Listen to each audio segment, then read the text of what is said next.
안녕하세요, 여러분. 토픽 26회 읽기 기출문제를 여러분과 함께 풀어볼 신현미라고 합니다. 네, 만나서 반갑습니다. 네, 자, 그럼 우리 같이 시작해 볼까요? 31번부터 32번까지의 문제는 신문 기사의 제목을 보고 내용을 파악해보는 그런 문제입니다. 보통 신문 기사 제목을 보면 굉장히 내용이 함축적으로 간단하게 되어 있기 때문에 구체적인 내용을 잘 생각할 수 있어야 됩니다. 여러분이 평소에 신문 보세요. 신문 보시면 타이틀 보시고 그 다음에 구체적인 내용 추측해보고 이런 연습을 많이 하시면 이런 문제에 더 익숙해지실 수 있습니다. 자, 그러면 31번 문제부터 함께 보겠습니다. 예년보다 포근한 날씨, 봄꽃 개화 당겨. 자, 예년이라는 것은 보통의 해를 말합니다. 그래서 평년이라는 단어와 같은 것을 확인하실 수 있어요. 그렇게 되면 벌써 1번과 4번 중에 하나가 답이겠구나 하는 거 알 수 있겠죠? 자, 평년에 비해 포근한 날씨. 날씨가 포근하다는 것은 날씨가 따뜻하다는 것이죠. 다시 말하면 기온이 높다는 것이죠. 그래서 평년에 비해 기온이 높아서 봄꽃 개화 당겨. 봄꽃 개화, 꽃이 피는 것이죠. 피는 시기가 당겨, 빨라졌다는 얘기죠. 네, 그러면 평년에 비해 기온이 높아서 봄꽃 피는 시기가 빨라졌다. 네, 정답을 좀 쉽게 찾을 수 있나요? 네, 정답은 1번이 되겠습니다.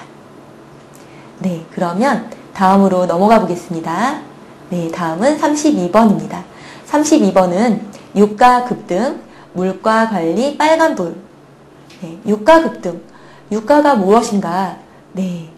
자, 유가가 무엇인지 굳이 알지 못해도 1번, 2번, 3번, 4번에서 공통적으로 기름값이라는 것으로 신문기사 내용이 시작되고 있습니다. 그래서 유가라는 것은 기름값이구나 하는 것을 쉽게 알 수 있겠죠. 자, 기름값이 급등. 뭔가 급격하게 오르다라는 의미입니다. 자, 급등이라는 것을 몰라도 조금 급이라는 단어만 가지고도 조금 어떤 것이 답일지 조금 추측해 볼 수도 있습니다. 그래서 기름값이 급격하게 올라서 기름값이 급격하게 올라서까지 여러분이 파악을 하시면 정답은 하나밖에 없네요. 그렇지만 내용을 좀 더 살펴볼게요. 자, 물가관리 빨간불. 기름값이 급격하게 올라서 물가관리가 빨간불이다. 기름값이 올랐으니까 당연히 물가관리가 어떻겠어요? 어렵겠죠. 그래서 빨간불이라는 얘기를 했겠죠. 그래서 기름값이 급격하게 올라서 물가관리에 어떤 어려움이 있다. 어려움을 겪을 것으로 예상된다라고 답을 좀 쉽게 찾을 수 있습니다. 어때요? 찾으셨어요? 정답은 몇 번이죠? 정답은 2번입니다. 그럼 여러분 다음으로 넘어가겠습니다. 33번부터 함께 보도록 하겠습니다. 자, 맹장은 동물의 초기 진화 과정에서 동물 초기 발달하고 변화하는 그런 과정에서 영양가가 낮은 식물성 먹이를 분해하는 역할을 하던 기관이었다. 영양가가 낮은 어떤 식물성 먹이, 풀 같은 거, 이런 것을 먹었을 때 이렇게 작게 만들어주는 그런 역할을 하던 그 신체 일부의 어떤 기관이었다는 거죠. 그렇다면 우리 신체 일부에서 맹장의 위치가 어디인지 같이 한번 그림을 통해서 먼저 확인해 보겠습니다.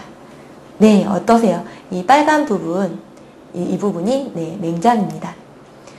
글을 읽지 않아도 벌써 이 맹장의 기능에 대해서 여러분들이 벌써 생각을 좀 했을 것 같은데요. 자, 우리 다음 내용을 계속 살펴보겠습니다. 그러다가 인류가 진화하여 인류가 점점 더 발달하고 변화하여서 주식으로 이제 더 이상 이런 식물성 음식보다는 어떤 과일과 고기 이런 것들을 먹게 되면서 서서히 천천히 그 역할이 줄어들게 되었다. 여기서는 처음에 맹장이 어떤 것인지 개념에 대해서 얘기했고 그 다음에 이번에는 맹장의 역할이 점점 감소하고 있다는 것에 대해서 얘기하고 있습니다. 다음을 보시면 지금도 많은 초식 동물들은 잘 발달된 맹장을 가지고 있지만, 맹장을 지니고 있지만, 초식 동물이 뭐죠? 소나 말, 토끼, 염소처럼 이렇게 풀을 주로 먹는 동물들을 초식 동물이라고 하는 거죠. 네, 계속해서 그렇게 풀이나 풀과 같은 이런 식물성 먹이를 먹기 때문에 당연히 맹장이 잘 발달될 수밖에 없겠죠. 네, 그렇지만 인간에게 있어서 맹장은 흔적 기관으로만 남아있을 뿐이다. 네, 초식동물은 잘 발달된 맹장을 가지고 있지만 인간에게 이제 인간이 그런 영양가가 낮은 식물성 먹이를 먹는 것이 아니고 이런 야채나 이런 것도 물론 먹지만 별로 먹지 않고 과일이나 고기를 많이 먹게 됐기 때문에 그 맹장이 이제 거의 쓸모가 없어졌다는 얘기를 여기서 하고 있죠. 자, 그러면 같이 한번 살펴볼까요? 무엇이 정답인지. 자, 1번. 맹장의 주요 기능을 알려주기 위해서, 자, 여기서 맹장의 주요 기능을 얘기하고 있나요? 그냥 맹장이 어떤 분해하는 그런 역할을 하던 그런 기관이었다고 설명하고 있을 뿐이죠. 그 기능을 알려주기 위해 이 글을 쓴 것은 아니고요. 2번에 맹장의 형태적 특징을 알려주기 위해서 맹장이 어떻게 생겼는지 그 형태를 설명하고 있지는 않죠. 그리고 3번 맹장과 먹이 종류의 상관관계를 설명하기 위해 네, 그런 내용 역시 우리가 내용도 볼 수 없었고요. 자, 마지막으로 4번 맹장이 쓸모없는 기관이 된 과정을 설명하기 위해서 어떠세요? 네, 개념과 그 역할이 감소됐고 결국 인간에게 어떤 흔적 기관으로만 남아있기 때문에 쓸모없는 그런 기관이 되어온 그런 과정에 대해서 설명하고 있는 것을 우리가 알 수 있죠. 네, 그래서 이 글의 목적은 네, 4번이 되겠습니다. 여러분도 네, 쉽게 찾을 수 있었나요? 자, 그러면 다음 문제로 넘어가 볼까요? 네, 다음은 34번입니다. 34번 역시 33번과 마찬가지로 이 글을 쓴 목적에 대해서 설명하고 있습니다. 1번부터 4번까지 먼저 잠깐 보시면 팔만대장경이라는 것에 대해서 설명하고 있습니다. 여러분이 한국 문화에 관심이 있거나 지금 고급 수준이 되었다면 한 번쯤 이런 팔만대장경에 대해서 들어봤을 법도 하지만 네, 어쨌든 우리 내용을 네, 잘 같이 살펴보도록 하겠습니다. 자, 처음부터 같이 보면요. 한국의 국보 제32호이자 유네스코 세계기록문화유산인 합천 해인사의 대장경판은 흔히 팔만대장경으로 불린다. 네, 팔만대장경. 한국의 국보 제32호. 한국의 국가에서 지정한 보물이란 얘기고요. 32호이면서 또 유네스코 세계기록문화유산인 네, 합천에 있는 해인사 절에 그 대장경판, 불교 경전의 판을 말하는 것입니다. 그래서 흔히 이것을 보통 자주 팔만대장경으로 네, 불린다고 얘기하고 있습니다. 네, 잠깐 세계기록문화유산 여러분 많이 들어보셨죠? 유네스코에서 지정하고 있는 어떤 유산들은 크게 4가지로 기록유산, 문화유산, 무형유산, 자연유산 이런 것들이 있는데요. 네, 조금 더 관심을 가지고 내용을 더 살펴보셨으면 좋겠고요. 다음으로 넘어가겠습니다. 자, 그렇다면 여기서 말하고 있는 이 합천 해인사의 대장경판, 이 팔만대장경이라고 불리는 것은 과연 무엇인가? 그림을 잠깐 보여드릴게요. 네, 목판 인쇄술의 한 방법으로 제작된 것입니다. 굉장히 많이 이렇게 전시되어 있는 것을 보실 수 있을 겁니다. 자, 그러면 내용을 계속 살펴보겠습니다. 자, 불경을 새긴 경판의 수가, 불경, 네, 부처님의 말씀이죠. 부처님의 말씀을 이 판에 칼로 이렇게 새긴 거예요. 이 새긴 경판의 수가 무려 81,258장이어서, 네, 굉장히 많죠. 그래서 무려라는 부사와 함께 사용해서 예상보다 굉장히 많은 숫자임을 나타내고 있고요. 81,258장. 네, 여기에서 8만 대장경에 8만이라는 말이 같이 붙었음을 알 수 있을 것입니다. 네, 81,258장 이렇게 많기 때문에 한문을 잘하는 사람이 하루에 8시간씩 읽어도 30년 이상 걸린다. 네, 그 규모가 얼마나 큰지 네, 얘기하고 있습니다. 자, 다음으로 넘어가겠습니다. 팔만대장경에는 부처님의 가르침과 옛 스님들의 사상, 네, 스님들 절에서 공부하시는 분들이죠. 이 스님들의 사상, 생각과 사고 이런 것뿐만 아니라 인도와 그리스 철학까지 아울러 담겨 있다. 네, 이 부분에서는 팔만대장경에 어떤 내용이 담겨 있는지, 어떤 내용이 있는지 부처님의 가르침과 옛 스님들의 사상, 그리고 인도와 그리스 철학까지 함께 담겨 있다고 얘기하고 있습니다. 어떠세요? 여러분 내용은 좀 이해가 됐나요? 처음에 팔만대장경이란 무엇인지 그 개념에 대해서 잠깐 얘기를 했고, 그리고 엄청난 규모를 가지고 있다라는 얘기를 했고, 마지막에 어떤 내용이 담겨 있는지 이런 것들에 대해서 얘기했습니다. 그래서 이 글의 목적은 무엇이겠어요? 네, 문제는 조금 이따가 풀어보기로 하고요. 여기서 여러분이 좀 알고 넘어가야 하는 단어와 표현을 좀 보겠습니다. 자, 아울러라는 것은 함께라는 것과 대치해서 바꿔 쓸 수 있는 그런 것인데요.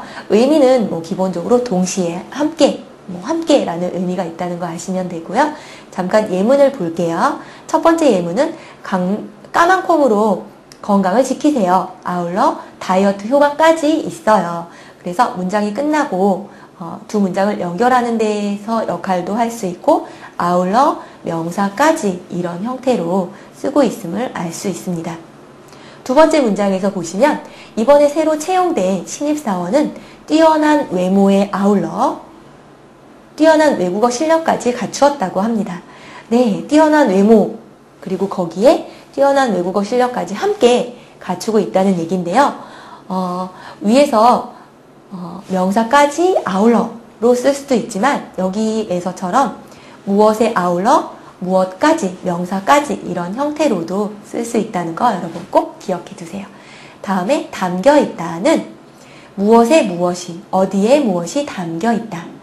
무엇이 어디에, 무엇에 담겨 있다. 이런 형태로 자주 쓰인다는 거 여러분 꼭 기억해 두세요. 그래서 여기서는 그 팔만대장경에 어떤 내용들이 담겨 있다라는 것을 설명하고 있습니다. 자, 그러면 내용은 이해되셨죠?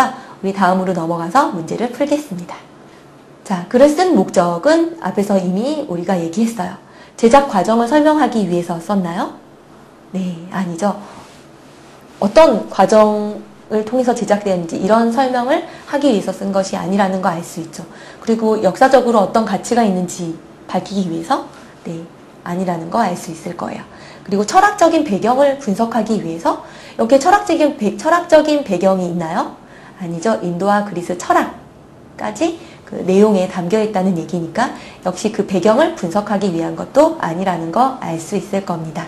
네, 그러면 정답은 팔만대장경의 규모와 내용을 소개하기 위해. 네, 그렇다면 정답은 팔만대장경의 규모와 내용을 소개하기 위해서 몇 번이죠?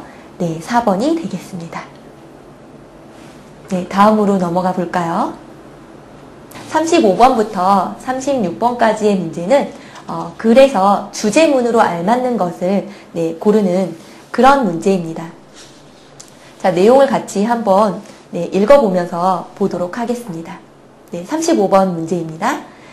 자, 포도를 살 때 꼭지 쪽 포도알을 먹어봐야 맛있는 포도를 살 수 있다는 것을 아는 사람은 그리 많지 않다. 포도! 여러분 포도 살 때 어디를 먹어보고 사나요? 네, 우리 보통 밖에 먹어보고 사죠. 그런데 여기서 뭐라고 얘기하고 있어요? 꼭지 쪽, 포도 꼭지에 가까운 포도를 먹어봐야 맛있는 포도를 살 수 있다는 거 아는 사람이 그리 많지 않대요. 네, 우리 여기서 새로운 정보를 얻게 된 것 같아요. 기억에서는 꼭지와 가까운 쪽에 있는 포도가 맛있다는 얘기를 하고 있죠. 네, 다음 내용을 볼게요. 포도알이 여무는 속도는 위치에 따라 달라 꼭지에서 먼 부분부터 먼저 여물기 시작한다. 무슨 얘기죠? 네, 포도알이 여무는 속도는 위치에 따라서 다르대요. 그래서 꼭지에서 먼 부분부터 여물기 시작한다는 얘기죠. 자, 그러면 포도 끝은 언제 익을까요? 언제 여물까요? 네, 좀 마지막에 익을 수 있겠죠. 자, 다음 내용을 볼게요. 포도 끝부분이 닳아도 꼭지 가까이의 포도알은 그렇지 않을 수 있다. 네, 조금 전에 얘기한 것처럼 포도 끝부분의 포도는 닳아도 꼭지 가까이에 있는 그 포도알은 달지 않을 수도 있다고 얘기하고 있어요. 그래서 포도 끝부분과 포도 꼭지 부분의 그 포도알의 맛이 단맛이 다르다고 얘기하고 있죠. 자, 다음에는 포도를 살 때는 꼭지 쪽 포도알이 달면 송이 전체가 충분히 익었다고 판단하면 된다. 네. 이 글에서 가장 말하고 싶어하는 주제문은 어디가 되겠어요? 그렇죠. 포도를 살 때 꼭지 쪽 포도알이 달면 송이 전체가 충분히 익었다고 판단하고 포도를 사면 된다라는 얘기를 하고 싶은 거겠죠. 네, 그러면 정답을 확인해 볼까요? 포도를 살 때는 꼭지 쪽 포도알이 달면 송이 전체가 충분히 익었다고 판단하고 사면 되기 때문에 이 사람이 가장 말하고 싶어하는 것은 몇 번이겠어요? 네, 그렇죠. 정답은 리을 4번이 되겠습니다. 그러면 다음으로 넘어갈까요? 네, 36번 문제도 역시 주제문을 찾는 그런 문제입니다. 자, 이 문장의 이 글에서 가장 말하고 싶어하는 핵심적인 부분을 찾으면 되겠죠? 네, 같이 보도록 하겠습니다. 자, 지방은 가장 많은 에너지를 내며 체온 조절과 세포막 형성에 관여하는 영양소이다. 네, 지방의 개념에 대해서 먼저 얘기하고 있죠. 어떤 영양소라고요? 네, 가장 많은 에너지를 내고 그리고 체온은 조절해주고 그리고 세포막 여기 그림 잠깐 보시면 여러 세포가 있고 이 세포를 이렇게 막아주는 이런 막이 있죠. 네. 이런 세포막 형성, 세포막을 만드는 것에 관여하는 어떤 관계하고 참여하는 그런 영양소라는 거 아실 수 있겠죠. 자, 그러나 지방이 각종 성인병의 원인이라는 인식이 퍼지면서 그렇죠. 지방을 많이 섭취하게 되면 여러 가지 성인병에 발병할 수 있다는 거 우리 많이 들어서 알고 계시죠? 그런 인식이 널리 퍼지면서 많은 사람들이 알게 되면서 지방이 들어간 음식을 꺼리는 사람들이 많다. 네, 음식을 싫어하는, 먹지 않으려고 하는 사람이 많다는 얘기죠. 네, 다음으로 건강을 위해서 하루 필요 에너지 양의 20%를 지방에서 얻어야 된다. 그런데 사람들이 꺼리는 사람들이 많은 이 지방에서 우리가 건강을 위해서 필요한 그런 에너지 25%를 얻을 수 있다고 하는 얘기고요. 자, 그 다음에 특히 항상 피곤하고 스트레스를 받는 사람의 경우에는 더욱 그러하다. 더욱 그런 지방이 많이 필요하다는 얘기가 될 텐데요. 자, 처음에 지방의 개념에 대해서 얘기했고, 그리고 지방이 성인병의 어떤 원인이 되고 있어서 사람들이 지방을 꺼린다는 얘기하고 있고, 세 번째로 그럼에도 불구하고 건강을 위해서는 에너지 25%를 지방에서 얻을 수 있다고 얘기하고 있어요. 그리고 이제 피곤한 사람, 스트레스를 받은 사람은 더욱 그러하다고 했는데, 가장 드러난, 주제를 가장 드러내 보이는 것은 어떤 거예요? 네, 그렇죠. 건강을 위해서는 이제 지방을 얻어야 한다. 네, 리을 같은 경우는 그냥 조금 보충 설명을 해주기 위해서 나온 문장이고요. 그래서 정답은 몇 번이 되겠어요? 네, 정답은 디귿. 그렇죠? 건강을 위해서는 하루 필요 에너지 양의 25%를 지방에서 얻어야 한다. 네, 어때요, 여러분? 이해되셨어요? 네, 그러면 우리 37번 문제로 넘어가겠습니다. 자, 37번은 전체 글을 읽고 이 글에서 말하고자 하는 주제가 무엇인지 주제를 고르는 문제입니다. 자, 그럼 글을 같이 읽어보도록 하겠습니다. 네, 최근 고객 서비스의 제공 범위를 분명히 제시하는 기업이 늘고 있다. 고객 서비스의 제공 범위, 어디서부터 어디까지 고객에게 서비스를 제공할 것인가, 이런 것을 분명히 제시하는 기업이 늘고 있대요. 왜 그럴까? 그 다음에 그 이유를 얘기해 주겠죠. 서비스 제공에 앞서 서비스를 제공하기 전에 가능한 것과 불가능한 것을 구분해서 나눠서 알려줌으로써 처음부터 고객이 불가능한 서비스에 기대를 갖지 않게 하려는 것이다. 네, 아무래도 분명하지 않으면 고객들이 많은 서비스, 불가능한 서비스에 대한 기대도 가지고 있겠죠. 그래서 가능한 것, 불가능한 것을 구분해서 알려줌으로써 기대하지 않게 하려고 한다고 얘기하고 있네요. 그리고 그 다음으로 자, 이렇게 제한사항을 둠으로써 고객이 실망하는 일이 줄고 어디까지는 가능하고 어디까지는 불가능하고 이렇게 제한을 둠으로써 고객이 실망하는 일이 줄고 결과적으로는 고객 만족도가 높아진다는 생각이다. 고객이 만족하는 정도가 높아질 거라는 그런 생각을 가지고 있는 거죠. 그러나, 네, 뭔가 전환하고 있죠. 그러나, 하지만, 그럼에도 불구하고, 이런 것들이 나오면 뭔가 좀 더 강조하고 싶은 내용, 좀 다른 내용, 이런 것들을 주로 얘기하게 됩니다. 그래서 여러분이 이런 글을 볼 때는 이런 부분에 좀 집중해서 보실 필요가 있습니다. 자, 그러나, 진정으로 고객을 만족시키기 위해서는 고객의 기대를 능가하는 서비스를 하려는 그런 노력이 언제나 가장 우선해야 한다. 자, 고객의 기대를 능가하는, 고객이 기대하는 것을 뛰어넘는, 기대하는 것 이상의 기대를 능가하는 그런 서비스를 하려는 노력이 언제나 먼저 이루어져야 한다는 그런 내용으로 이 글이 이루어져 있습니다. 자, 이 글에서 가장 하고 싶은 얘기는 뭘까요? 전체적인 내용을 고려했을 때 하고 싶은 얘기는 제공 범위를 분명히 제시하는 기업이 늘고 있고 구분해서 어떤 서비스가 가능한지 불가능한지 알려줌으로써 불가능한 서비스에 대해 기대하지 않게 하려는 그런 부분이 있다는 거, 그리고 그렇게 함으로써 고객이 실망하는 것이 줄고 또 고객 만족도가 높아질 수 있고 이런 부분에 대해서 얘기했지만 그것보다 더 중요한 것은 그러나로 얘기하고 있어요. 고객을 만족시키기 위해서는 기대를 능가하는 서비스를 하려는 그런 노력이 필요하다는 얘기예요. 자, 우리 그러면 답을 확인해 볼까요? 고객의 기대를 낮춤으로써 고객의 만족도를 높일 수 있다? 네, 아니죠? 고객을 만족시키려면 고객을 실망시키지 않도록 해야 된다. 맞는 얘기지만 여기서 꼭 하려는 얘기는 3번. 고객을 만족시키려면 고객의 기대를 뛰어넘는 서비스를 해야 한다. 네, 정답은 3번이 되겠죠. 4번까지 살펴볼까요? 고객의 기대에 맞춰 서비스를 다양화하면 고객의 만족도를 높일 수 있다.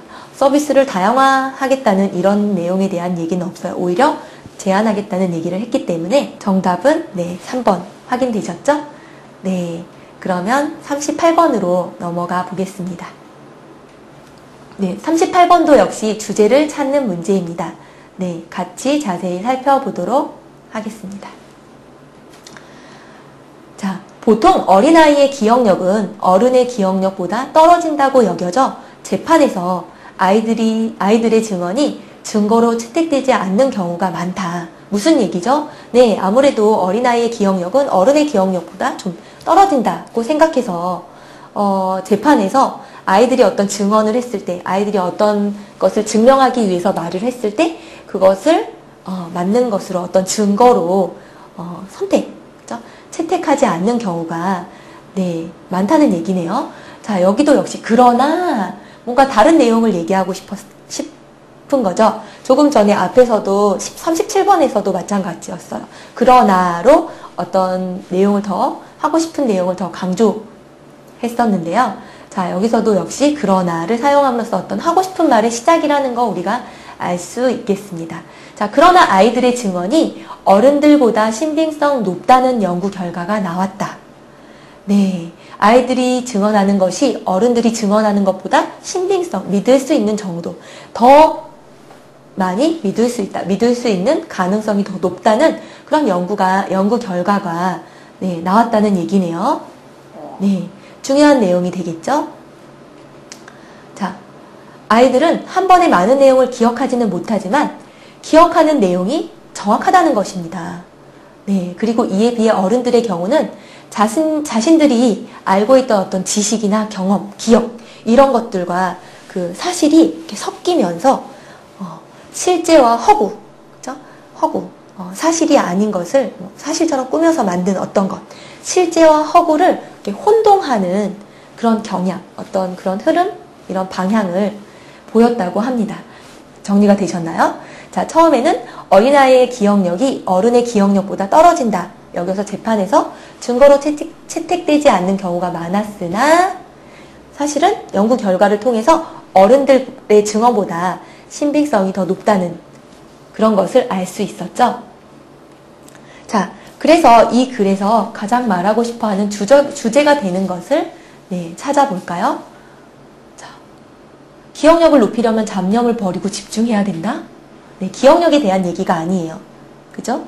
그리고 두 번째, 아이들의 증언이 어른들의 증언보다 믿을만하다. 어떠세요?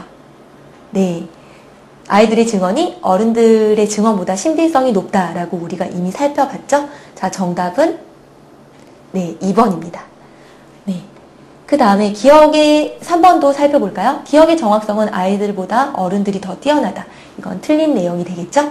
그리고 4번, 같은 일에 대한 아이들과 어른들의 증언이 다를 수 있다. 물론 뭐 다를 수 있겠지만 여기서 주제로 삼은 내용은 아니죠. 네, 여러분 2번이 왜 주제가 되었는지 네, 아시겠어요?